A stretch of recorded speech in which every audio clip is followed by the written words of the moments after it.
Now, this is a story that really pissed me off, and it's much more prevalent than what official statistics purport it to be.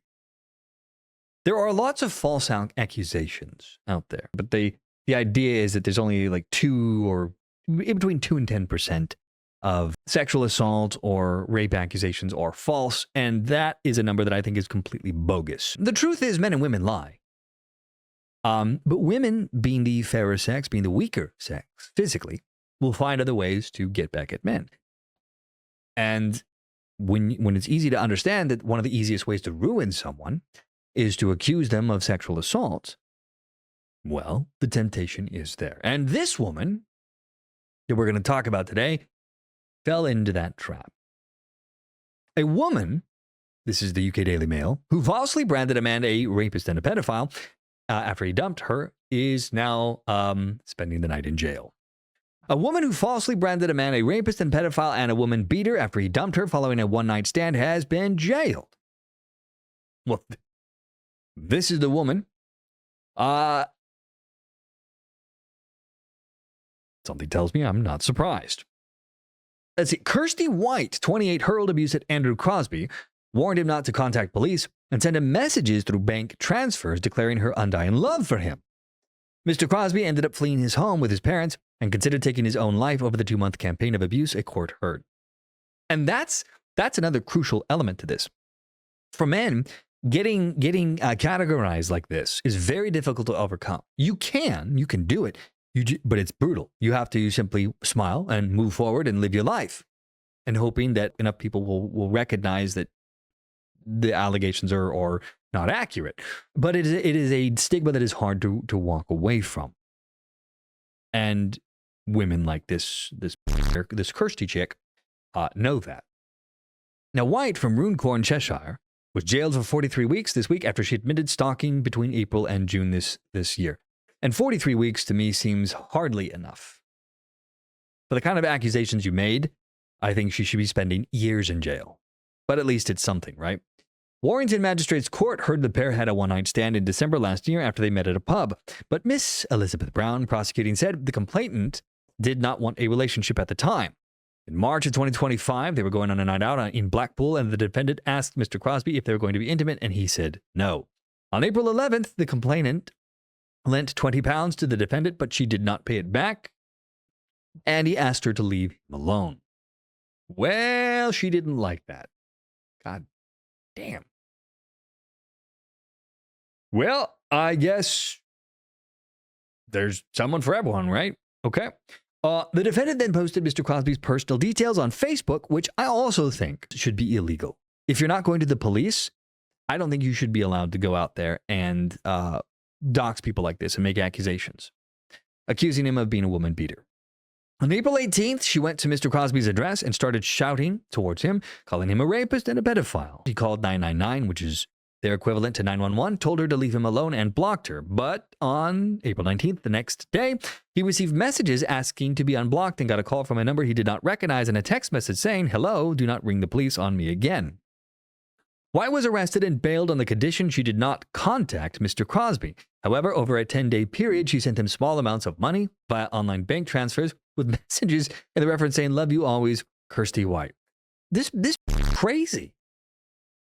And the thing is, there are so many women like this.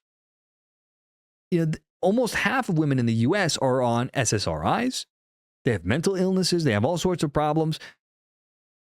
This, I would argue, is much more common than people realize. Because most of the time, as a guy, you can't do much about this. A lot of this stuff gets swept under the table or it's handled outside of the courts. Anyway, she then contacted him over Facebook using different profiles and sent him 2 parcels. Now believed to be surfing with friends, Mr. Crosby told police, "As a result of this crime, I suffer severe anxiety, and I'm constantly looking behind my back. Kirsty had been staying with her father over the road from me, and this has caused my family a lot of stress and put a strain on our relationship." Yeah, their whole life was also turned upside down by this crazy. "It caused me to become physically sick due to Kirsty constantly trying to contact me and also trying to get my attention." You know, you think about this. If this had been a guy trying to hit up a girl, this would have been shut down so much faster. but there's always going to be the double standards, I guess. Kirsty had been messaging my family and friends asking for my address. I'm very wary of other people due to this. It will take a lot to trust anyone. I have been trying to get an appointment with my GP, and it is getting to the point where I'm becoming suicidal and seeking to get help. My dad suffers from epilepsy. He had 4 seizures and has been told that they were brought on by stress. My mother has also been in hospital due to the stress caused to her. I have not been able to sleep over the last few months due to the constant worry of Kirsty turning up at my address or having someone sent around due to what Kirsty posted on Facebook.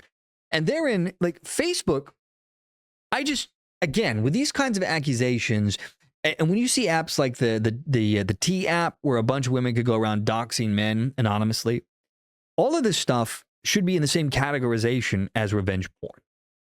I think it should be illegal for women to make accusations, and men, but this is primarily a female problem here.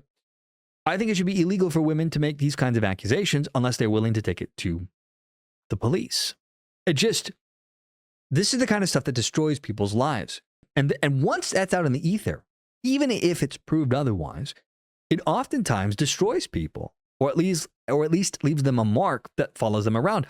And unlike prior to social media, where you could simply just pick up and move and start again, and you go somewhere where no one knows who you are, with social media, that's not the case anymore. It is very difficult to maintain true anonymity.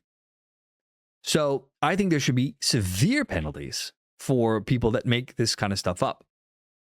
I think if you make these kind of accusations, you better follow through with the police. That's just the bottom line to me. And if you don't do it, then I don't believe it.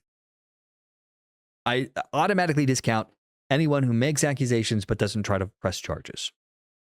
If you go through that step, okay, we can talk, but I still want to see proof. Anyway, he goes on to say, the young man here who has been stalked by this woman, it caused me a lot of stress and it will affect any relationship I may have. I recently had a panic attack due to seeing someone walk past an address where I was staying. I thought it was Kirsty. It has taken over my life. I feel I see Kirsty everywhere I go. I should not have to live like this. I feel very vulnerable. I have to constantly watch what I am doing, who I am talking to. I feel like she is constantly trying to ruin my life. I have to be very wary even of what shops I go into in case Kirsty is there. White had previous convictions for sending indecent or offensive communications and harassment. Her lawyer, Mark Lever, said she's a highly vulnerable young lady. What? Who has significant mental health issues. Vulnerable? Are you fucking kidding me? No, she's a predator. She's the exact opposite of vulnerable. Should be locked up. Probably never see the light of day again. Vulnerable. Well, man. I'd like to see what he thinks is not vulnerable. Wow. The lawyer says she has categorically said that she has forgotten and will forget about Mr. Crosby. Hopefully you won't see Kirsty back before the courts again. Are you fucking kidding me? This bitch needs to be in an institution. What? White was also ordered to pay £400 in compensation to Mr. Crosby. That seems like not nearly enough. And was banned from contacting him for 5 years under the terms of a restraining order. Make that 20 years. What? You think he would ever want to talk to that stupid man? Wow. Jeffrey Dodd said, I think everyone is in agreement that this is a really serious offense. Doesn't seem like you're taking it that seriously to me. We have been swayed by the victim impact statement. We feel Mr. Crosby has had his life significantly impacted by your actions. Man,